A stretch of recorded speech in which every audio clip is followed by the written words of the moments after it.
Aujourd'hui, on va aborder la biophysique de l'audition. Le cours est intitulé Les paramètres physiques des sons. Les objectifs de ce cours: calculer l'intensité d'un son en décibels. Deuxièmement, rechercher la puissance acoustique d'un son en tenant compte de l'atténuation, de la réflexion et de la distance. Et troisièmement, expliquer les caractéristiques d'un son musical. On va suivre le plan suivant. Premièrement, définition de l'onde acoustique. Deuxièmement, on va voir les sons purs avec propagation de l'onde sonore, la notion de pression acoustique, la puissance acoustique surfacique, l'impédance acoustique, l'intensité sonore en décibels, les ondes acoustiques sphériques et les ondes planes, la réflexion du son sur une interface, l'absorption ou bien l'atténuation du son et la diffraction d'un son. Par la suite, on va voir les sons complexes, aussi bien les sons musicaux et les bruits. Par définition, l'onde acoustique est un phénomène vibratoire qui se propage. Une onde acoustique est une onde de vibration qui va se propager dans un milieu matériel. Cette propagation va se faire de proche en proche, c'est-à-dire d'une particule à une autre. Il s'agit d'onde longitudinale, c'est-à-dire le déplacement des particules est parallèle à la direction de propagation. Les sons audibles ont une fréquence comprise entre 20 Hz et 20 kHz. On va voir maintenant les sons purs. Les sons purs sont des sons périodiques sinusoïdaux. La propagation s'accompagne d'une vibration des particules du milieu. Cette vibration est longitudinale autour d'un plan d'équilibre. On définit X, le déplacement des particules. Ce déplacement obéit à une fonction sinusoïdale autour d'un plan d'équilibre. En effet, le déplacement x de t égale l'amplitude sinus oméga t. Oméga, c'est la pulsation en rate seconde moins 1. A, c'est l'amplitude. T, c'est le temps. Et oméga, la pulsation, c'est 2pi f. F, c'est la fréquence. Et l'inverse de la fréquence, c'est la période.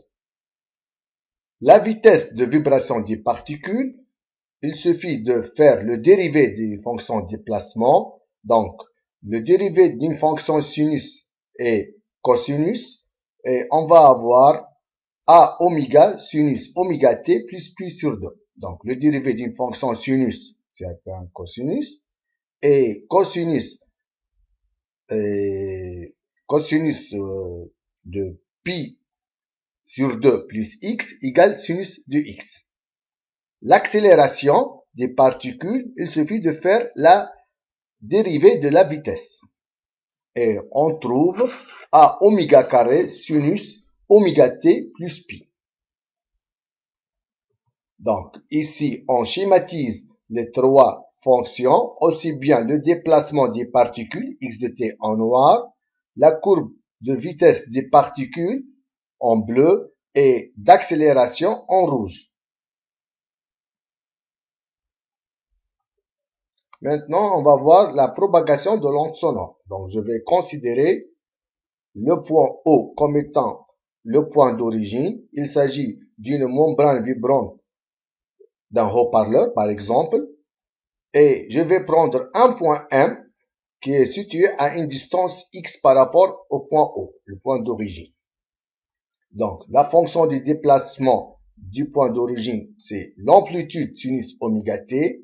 On va voir le même phénomène qui se répète au niveau du point M, mais après un certain retard θ. Le retard θ égale x, la distance entre M et l'origine, rapportée à la célérité. La célérité, c'est la vitesse de propagation de l'onde sonore. Donc, on va avoir au niveau du point M, en fonction de x et en fonction du temps, le même phénomène, c'est-à-dire on va avoir l'amplitude multipliée par sinus oméga t moins θ. Donc, après un certain décalage, après un certain retard. θ, c'est x sur c, je remplace. Et A sinus oméga, Oméga, c'est la pulsation, c'est 2pi sur t. Donc, je change oméga par sa valeur. On trouve la fonction de déplacement du point M égale A sinus 2pi facteur temps sur la période moins X sur lambda. Lambda, c'est la longueur d'onde, c'est aussi la distance parcourue durant une période. Donc, la fréquence est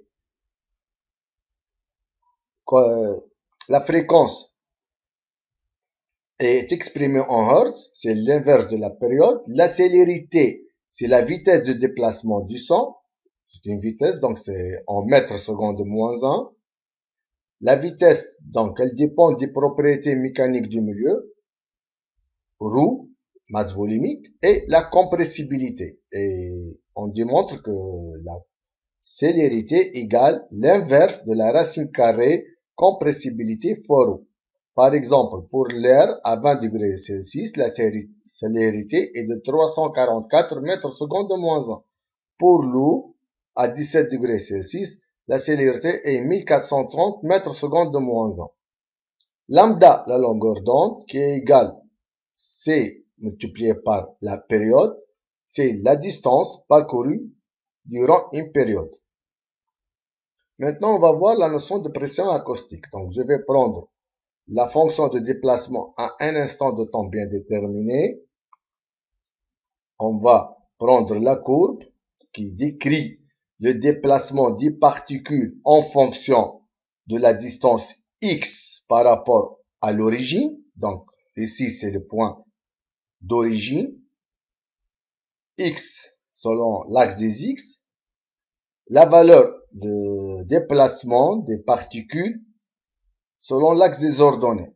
Donc, c'est une fonction sinusoïdale avec des demi-périodes positives suivies d'une demi-période négative.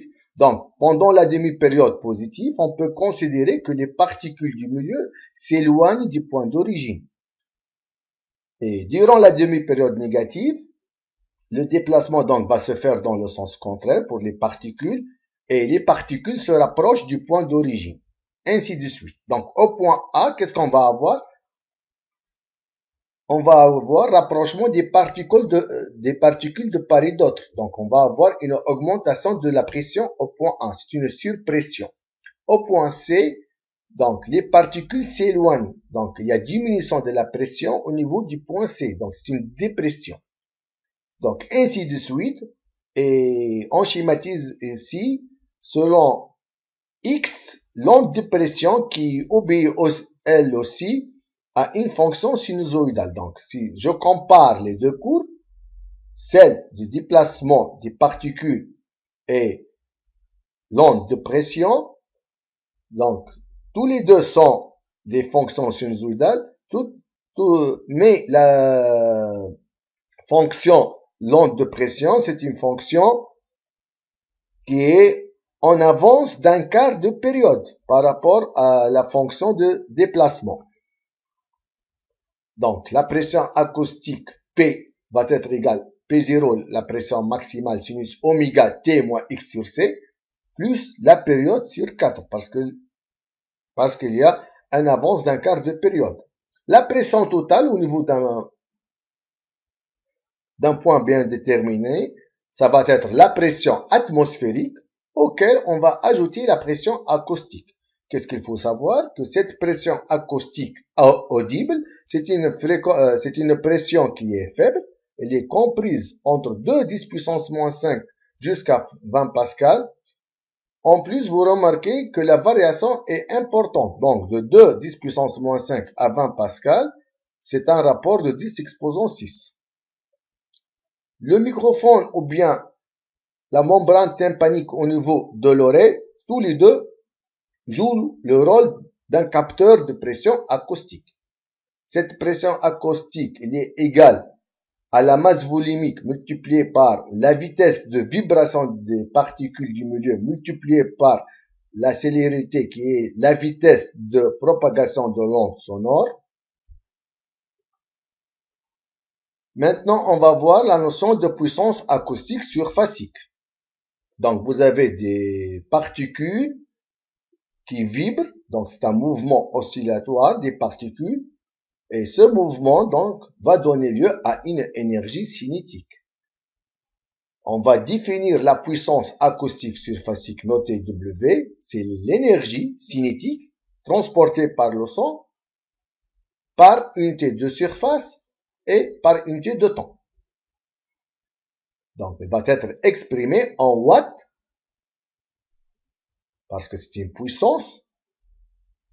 Et surfacique, donc, ça va être watts par unité de surface, donc mètre moins 2. Cette puissance acoustique surfacique égale la pression multipliée par la vitesse de vibration des particules. Donc, on a ces deux relations. Puissance acoustique surfacique égale pression fois vitesse.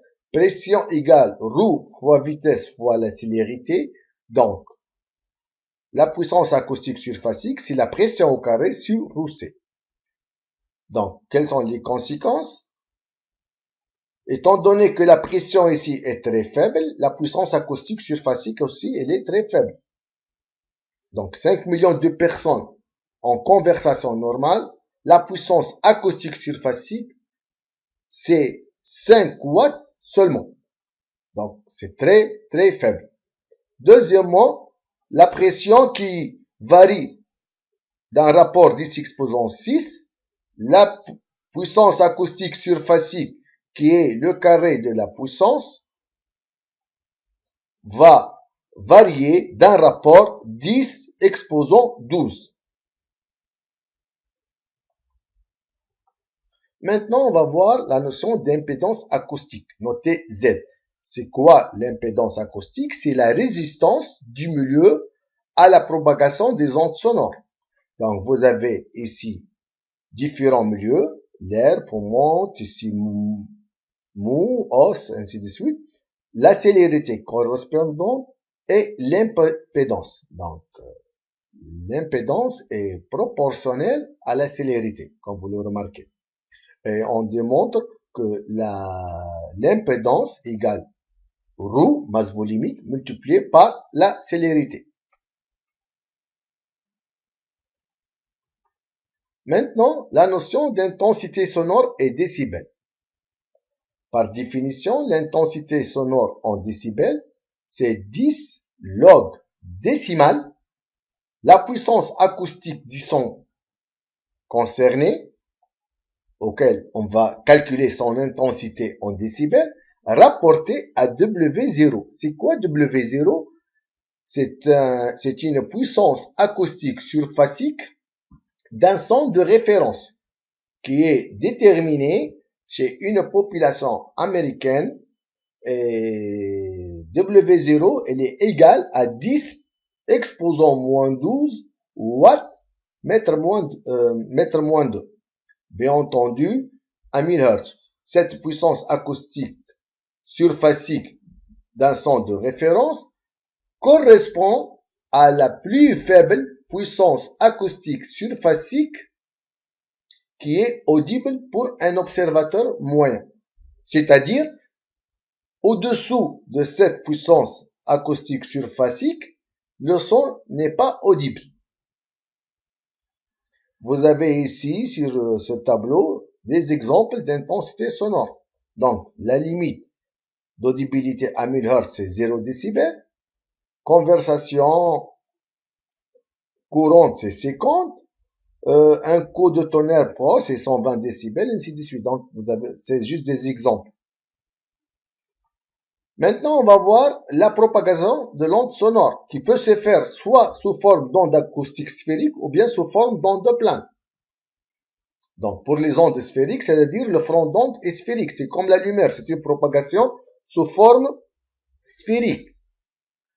On va prendre comme milieu de déplacement l'air pour négliger l'absorption du milieu. Et si je compare l'énergie à différents rayons, l'énergie est constante parce qu'il n'y a pas absorption. mais la puissance surfacique diminue. Elle diminue d'une façon proportionnelle à l'inverse du carré de la distance. Donc, plus on s'éloigne, il y a diminution de la puissance acoustique surfacique. Cette diminution est proportionnelle à l'inverse du carré de la distance, tout simplement parce que les rayons, ou bien la surface d'une sphère, augmente d'une façon proportionnelle aux rayons au carré. Donc, plus on s'éloigne, la surface d'une sphère est proportionnelle au rayon au carré. Donc, la puissance surfacique va diminuer selon la loi de l'inverse du carré de la distance. Et le rapport de deux puissances acoustiques surfaciques W1 sur W2, ça va être le rapport des rayons au carré. Donc, W1 sur W2 va être égal R2 sur R1 au carré. Donc, ici, on a calculé la perte en décibels entre deux distances différentes. Donc, on a remplacé chaque valeur, chaque puissance, chaque intensité acoustique surfacique par sa valeur. Et on trouve que la différence entre deux intensités acoustiques en décibels pour deux rayons différents égale 20 log décimal rapport des rayons. Maintenant, la propagation peut se faire sous forme d'onde-plane. Autrement dit, la surface reste constante. Et lorsque la surface reste constante, la puissance surfacique aussi, elle est constante. L'exemple, c'est la propagation des ondes sonores dans un tuyau de stéthoscope. Parce qu'il n'y a pas de divergence des ondes sonores et en conséquence, la puissance acoustique surfacique reste constante. Maintenant, on va voir le phénomène de réflexion du son sur une interface. Par définition, l'interface, c'est une surface qui sépare deux milieux d'impédance acoustique différents. Donc, je vais considérer un son incident de puissance acoustique surfacique W1. Au niveau de l'interface, il y a une partie transmise, donc la puissance surfacique transmise, et une partie sera réfléchie. C'est WR. Bien entendu, la puissance acoustique surfacique incidente égale la puissance acoustique transmise plus la puissance acoustique réfléchie. On définit le coefficient de réflexion R et le coefficient de transmission T. C'est-à-dire, c'est la proportion réfléchie ou bien transmise par rapport à la puissance acoustique surfacique incidente. Bien entendu, R, le coefficient de réflexion, plus T, le coefficient de transmission, égale 1. Vous avez ici exemple de plusieurs interfaces. Vous remarquez que le coefficient de réflexion est très important pour l'interface R partie mol. Elle est de l'ordre de 99,9%. En effet, ce coefficient de réflexion est égal Z2 moins Z1 au carré sur la somme des impédances au carré. Donc, plus la différence d'impédance augmente, plus le coefficient de réflexion augmente. Donc, pour qu'il y aura transmission, il faut que les impédances entre les deux milieux soient la plus faible possible. Ici, on a calculé la perte en décibels au niveau de l'interface R partie mol. Donc, la perte en décibels, ça va être égal 10 log décimal W transmis sur W0 du son de référence, moins 10 log décimal W incident sur W0, égale 10 log donc du rapport transmis sur incident, le transmis sur incident, donc c'est le coefficient de transmission qui va être égal à 1 pour 1000, étant donné que le coefficient de réflexion, c'est 99,9. Donc, le coefficient de transmission, c'est 1 pour 1000. Donc, on va trouver pour telle interface égale moins 30 décibels. Donc, pour l'interface R O partie molle, il y aura une perte de 30 décibels. Exemple, l'oreille moyenne, c'est l'équivalent R. L'oreille interne, c'est un équivalent de liquide. On va avoir une perte importante. Et on va voir dans les cours prochains comment il y aura compensation de cette perte. Par quel mécanisme? Deuxièmement, lorsqu'on fait un examen échographique, il faut mettre toujours un gel entre la sonde et la peau pour éliminer la couche d'air, parce que il y a l'interface air-peau qui a le coefficient de transmission très faible et il faut mettre un gel pour éliminer l'air. Donc le gel va jouer le rôle d'adaptateur d'impédance. Maintenant, on va voir la notion d'absorption ou bien d'atténuation du son. En effet, les particules du milieu, lorsqu'ils vont vibrer, ils sont soumis à des forces de frottement liées aux viscosités. Et la puissance acoustique surfacique, dans ce cas, elle va diminuer selon une loi exponentielle. Et la puissance acoustique surfacique au niveau d'un point X égale puissance acoustique surfacique au niveau d'un point d'origine exponentielle moins Kx. X, c'est la distance entre l'origine et le point X. Et K, c'est le coefficient d'atténuation qui est proportionnel à la fréquence. Donc, plus la fréquence augmente, plus vous allez avoir atténuation. En conséquence, en échographie, pour explorer un organe profond, il faut utiliser une basse fréquence parce qu'une haute fréquence, l'atténuation sera très importante. Maintenant, on va voir la notion de diffraction d'un son. En effet, la diffraction, c'est-à-dire changement de direction. Donc, je vais considérer un point O, la propagation du son suivant une ligne droite de proche en proche, et lorsque le son rencontre un obstacle, derrière l'obstacle, le silence n'est pas absolu. Pourquoi? Parce que au niveau de l'obstacle, il y a des rayons diffractés, il y a des rayons qui ont changé de direction. Ce phénomène de diffraction est d'autant plus important que la fréquence est basse et lorsque la longueur d'onde est élevée et pour les obstacles petits. Maintenant, on va voir les sons complexes. Donc, on a terminé avec les sons purs. Maintenant, les sons complexes. C'est quoi les sons complexes? Donc, ça peut être des sons périodiques non sinusoïdaux. Ce sont les sons musicaux. Et la fonction de déplacement, dans ce cas, c'est une fonction périodique. C'est-à-dire, c'est un son qui va être répété, identique à lui-même, au bout d'une période T. Donc, le signal obéit à une fonction périodique. L'exemple, ce sont les sons émis par les instruments de musique.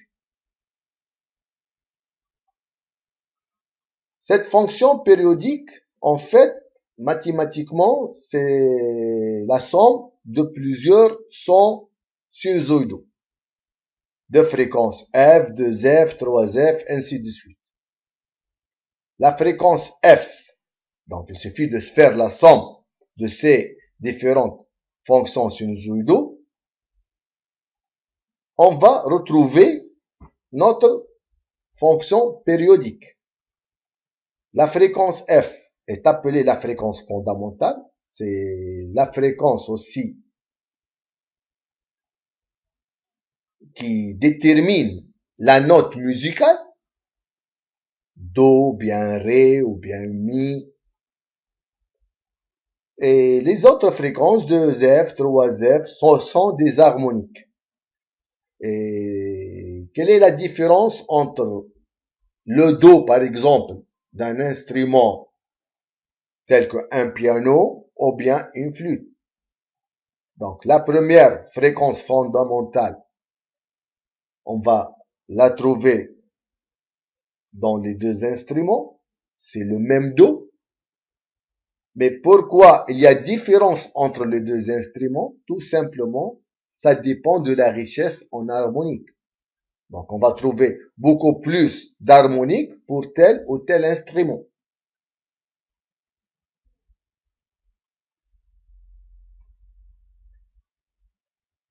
Les autres sons complexes sont les sons complexes non périodiques. Donc, ça peut être soit les bruits.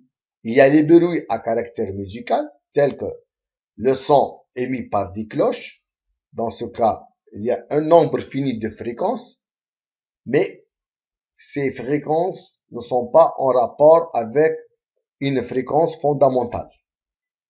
Donc, pour les sons périodiques, c'est F, 2F, 3F, 4F. Pour le son émis par une cloche, donc c'est pas F, 2F, 3F, ainsi de suite. Mais ça va être des fréquences sans aucun rapport. Il y a aussi les bruits permanents. Dans ce cas, le spectre va être continu. On va trouver une infinité de fréquences. Exemple, le bruit de fond émis par un tibanion. On va passer aux évaluations. Premièrement, un son émis par le violon parvient à un spectateur avec une puissance acoustique surfacique W égale 10 puissance moins 7 watts mètre moins 2. Quelle est l'intensité en décibels? Donc, on va utiliser la relation, l'intensité en décibels, c'est 10 log 10 puissance moins 7 sur la puissance acoustique de référence, qui est 10 puissance moins 12. Donc, c'est 50 décibels.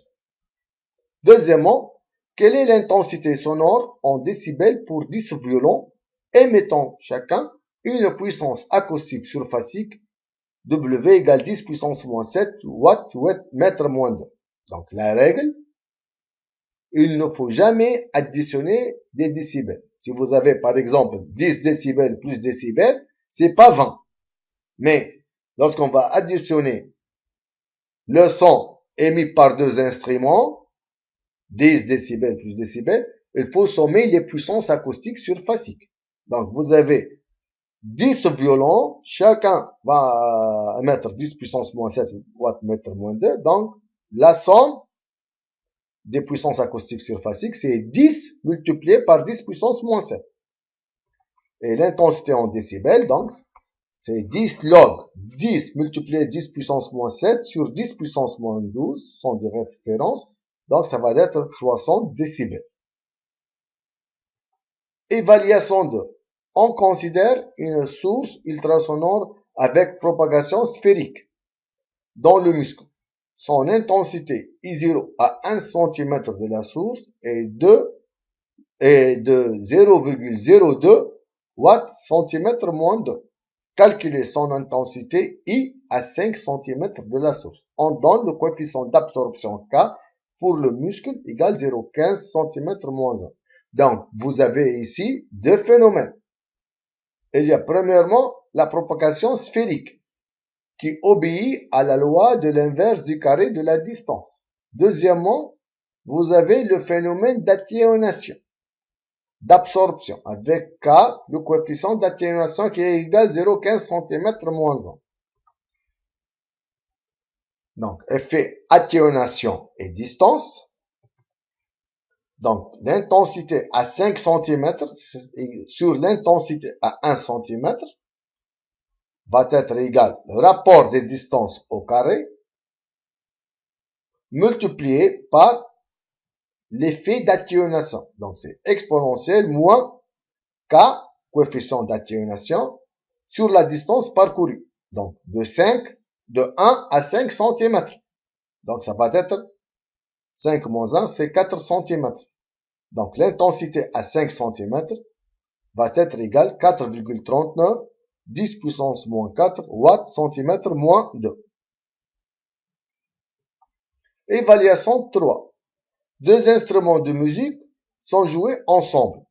Le premier émet un son de 60 décibels absolus. Le second émet un son de 40 décibels absolus. Quelle est l'intensité globale du son? Donc, c'est la même règle. Vous n'avez pas le droit de sommer 40 plus 60 pour dire 100. Donc, pour chaque son, il faut chercher la puissance acoustique surfacique correspondante. Puis, on va sommer les puissances acoustiques surfaciques. Donc, pour 60 décibels, la puissance acoustique surfacique, c'est 10 exposant moins 6 watts mètre moins 2. Pour 40 décibels, c'est 10 puissance moins 8 watts mètre moins 2. Et la puissance et l'intensité en décibels, dans ce cas, il faut chercher la somme, 10 puissance moins 6 plus 10 puissance moins 8. Donc, c'est la puissance acoustique surfacique 100. Et l'intensité en décibels, c'est 10 log W sur 10 exposant moins 12. Donc, ça va être 60,04 décibels.